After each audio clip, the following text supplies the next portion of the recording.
رأي حضرتك في المكنة بما يرضي ربنا يا هندسة؟ لا حلوه.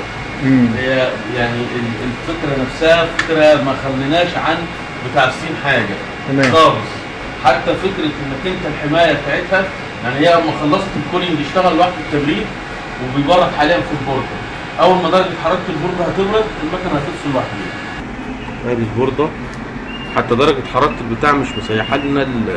طب في اي مكونات اتحركت من مكانها وقعت من مكانها هندسه؟ لا، احنا هنحطها تحت الميكروسكوب ونبص عليها. ودي حدود الشبه. طب في اي تغيير حصل فيها؟ في سخونه، في تقويص؟ لا الصراحه لا. فبالنسبه لنا دي حاجه كويسه. اول لو في التسخين زاد عن 100 و 220 البورده هتدي صفاره ان الحقني انا عندي سخونه، فيفصل الجهاز على طول. دي ميزه مش موجوده حتى في الاجهزه الصينيه يا هندسه. لا لا لا لا.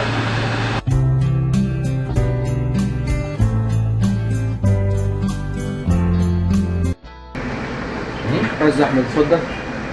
احنا كده هنبدا دلوقتي هنرفع شبه معانا بتاع بورده، وهنبدا نطمن على المكنه بالنسبه للامان بتاعها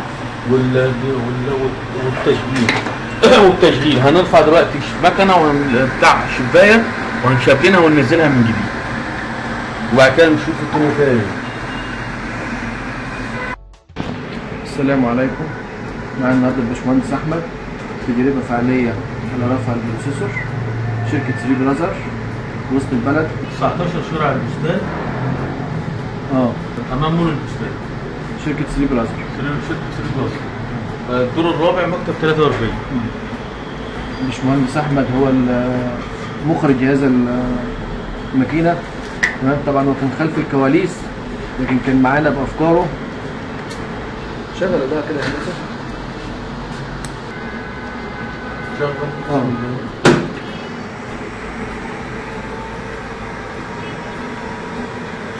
هو حاليا اللي بيحصل يا هندسه تسخين شغال دلوقتي على الرفع بتاع الشيب بتاع الشيب ريو والبروسيسور والفيجا الموديل مع بعض.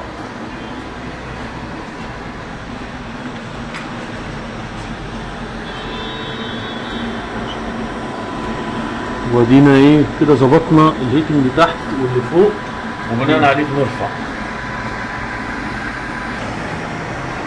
ابتدينا نرفع درجة حرارة الايه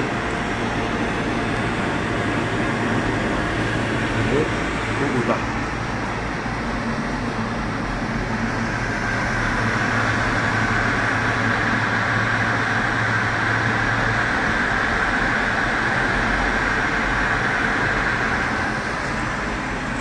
ودينا كده بالنسبة للمكنة احنا كده بنظبطها وبنحاول نضاهي. عملنا الابتكار بتاعنا ان احنا عملنا ظبط الزوايا من تحت للمكنة بحيث ان الايه البوردة ما تقوصش معانا، وبناء عليه العداد بيعد. وهو دلوقتي بترفع درجة حرارة البوردة من فوق ومن تحت والمعايرة شغالة. يعني وقت لو حصل تسخين مفاجئ على المكنة يحصل بروتكشن الحمايه بتاعتها تدي لك الارم وتفصل المكنه وهي شغاله على طول. كده بنشوف بقى بنسبه التسخين اللي ايه. احنا لسه ما وصلناش لحد 350 للاب اللي فوق، واللي تحت الداون تحت واصل ل 400. فبناء عليها دينا بنشوف الايه هل درجه التسخين مظبوطه ولا لا عشان حمايه البورده. واحنا وصلنا بالنسبه للمعايره بيقول لي ان درجه حراره البورده 52. وادي علامات التسخين اهي بدات تظهر على البورده وعلى الشبه.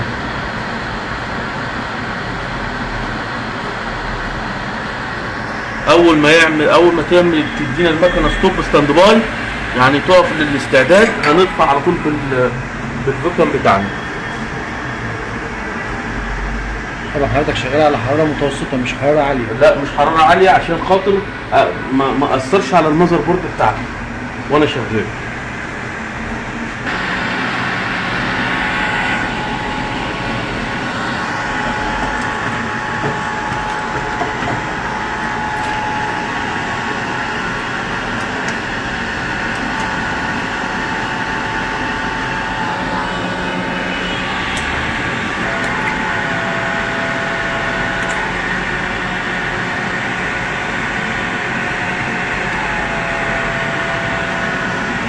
تمام كده يا هندسه.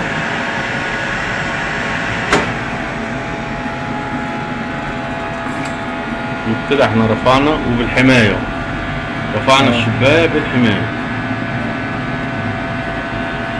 طب هل في تأثير حصل على البوردة يا هندسه؟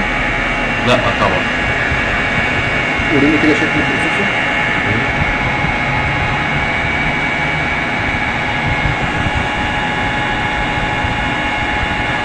ده كمان حضرتك ما كنتش شايل الحمايه بتاع البروسيسور؟ لا لا لا، يعني ده خد معاك وقت، كانت المفروض في وقت اقل من كده.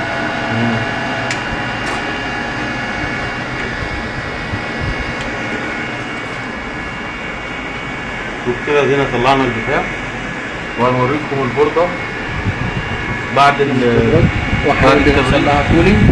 وهو بص، هو كده الكولينج اللي شغال بيبرد البورده والدرجات العدادات الحراره بتنزل.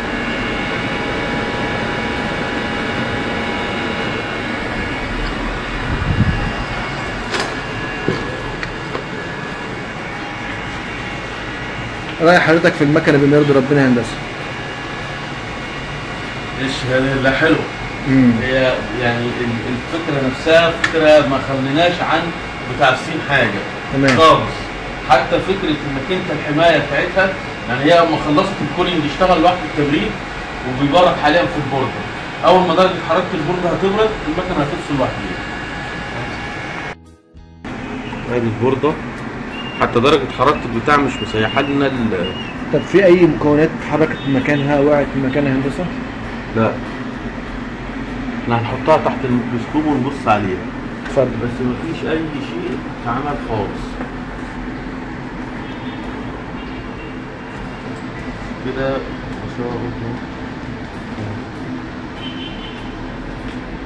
طبعا احنا عملنا واشتغلنا واجتهدنا في حته ان الايه، ان الكولينج موجود، ان في الحمايه موجوده هنا. هنرفع بقى بالشبايه بتاع البورده، احنا متاكدين ان هي ايه هتطلع معانا على طول. طب هات لنا البورده تحت الميكروسكوب. هات الميكروسكوب اهوت.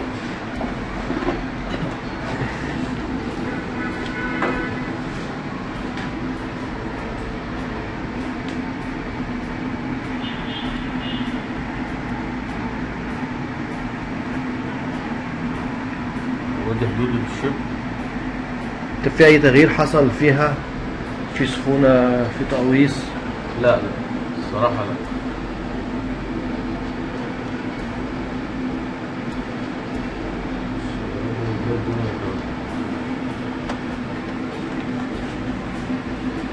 ظهر البورده بقى هندسه، السوكيتات البلاستيك في اي حاجه حصلت فيها؟ لا لا لا خالص، سليمه زي ما هي.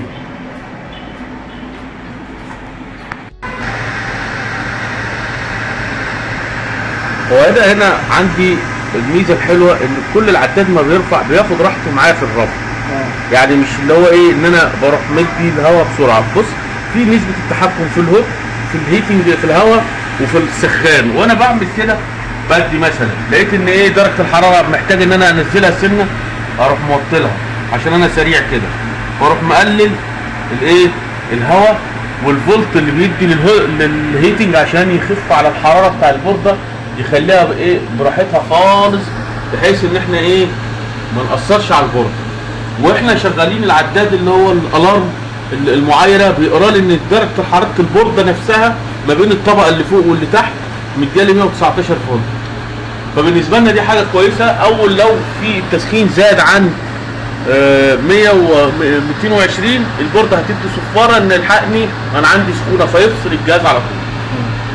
دي ميزه مش موجوده حتى في الاجهزه الصينيه يا هندسه. لا لا لا لا.